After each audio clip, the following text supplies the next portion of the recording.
Lettre du ciel, dimanche 3 août 2025. La semaine passée, un de mes proches me parlait des écrits de Luisa Picaretta, en me disant ce qu'il en pensait. Et puis, il me parlait qu'un tel disait ceci, et une autre personne disait cela.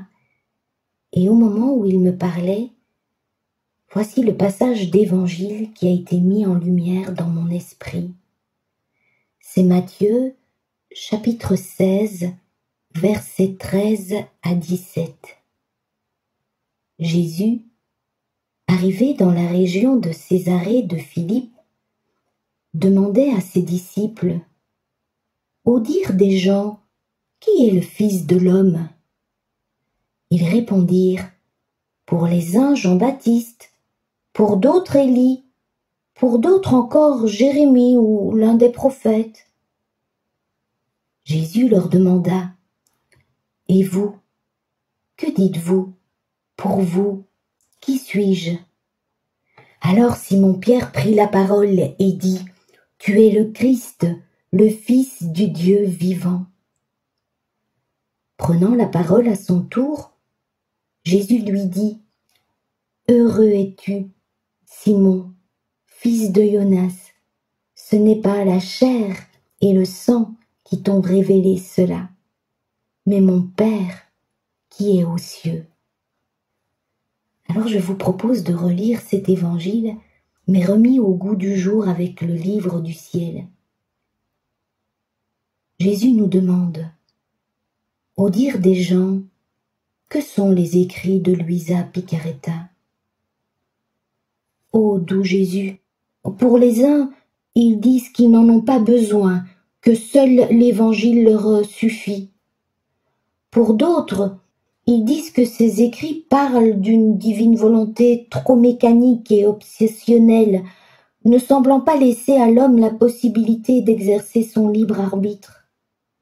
Pour d'autres encore, ils affirment que c'est une doctrine qui n'intègre pas ton amour miséricordieux et inconditionnel. Et puis, il y a aussi ceux qui disent que ces écrits sont marqués par un pessimisme sur la nature humaine. Et certains disent aussi que dans ces écrits tu es trop intime avec Luisa. Et Jésus, alors se tournant vers nous, dit: « Et vous, que dites-vous? Pour vous, ces écrits, que sont-ils » Ô doux Jésus, dans ces écrits se trouve le grand dépôt des connaissances sur ta divine volonté, la science de la formation de la vie de la divine volonté pour former le peuple de ton royaume. Ces écrits, on pourrait les appeler le testament d'amour que ta volonté nous lègue. Dans ces écrits, nous allons trouver le grand bien du renouvellement de ton incarnation que tu nous offres en cadeau. Ils sont remplis de vie divine qui ne peuvent être détruites. Ces écrits contiennent les connaissances de ton divin vouloir, qui sont des chemins qui peuvent nous conduire dans les bras de lumière de ton divin fiat. Ce sont des semences qui marquent le commencement de la naissance de ta divine volonté en nous. Chaque connaissance est une petite gorgée de vie qui fait mûrir la vie de ton vouloir dans nos âmes. Ô doux Jésus, ces écrits contiennent les connaissances sur ton divin fiat qui façonne nos âmes et éteignent le feu de la volonté humaine par leur toucher. Ces écrits sont comme une mère de miséricorde qui à n'importe quel prix veut guérir son enfant et le voir beau et en santé. Prenant la parole à son tour, Jésus nous dit: « Heureux êtes-vous, mes petits enfants de la divine volonté. Ce n'est pas la chair et le sang qui vous ont révélé cela, mais mon Père qui est aux cieux. » Et Jésus ajoute: « Toutes les choses ici-bas ont un voile qui les recouvre pour donner à l'homme le travail la volonté et l'amour de les posséder et de les aimer. Mes vérités se présentent aux créatures comme de nobles reines voilées dans l'acte de se donner à la créature. Mais mes vérités veulent le travail de la créature. Elles veulent les pas de la volonté de la créature qui s'en approche afin de les connaître, de les posséder et de les aimer, ce qui constitue les conditions nécessaires pour déchirer le voile qui les cache. Lorsque le voile des vérités est levé, les vérités apparaissent dans la lumière pour se donner à celui qui les a cherchées. Voilà pourquoi certains lisent les vérités sur ma divine volonté sans comprendre ce qu'ils lisent. Plus encore, ils en sont confus.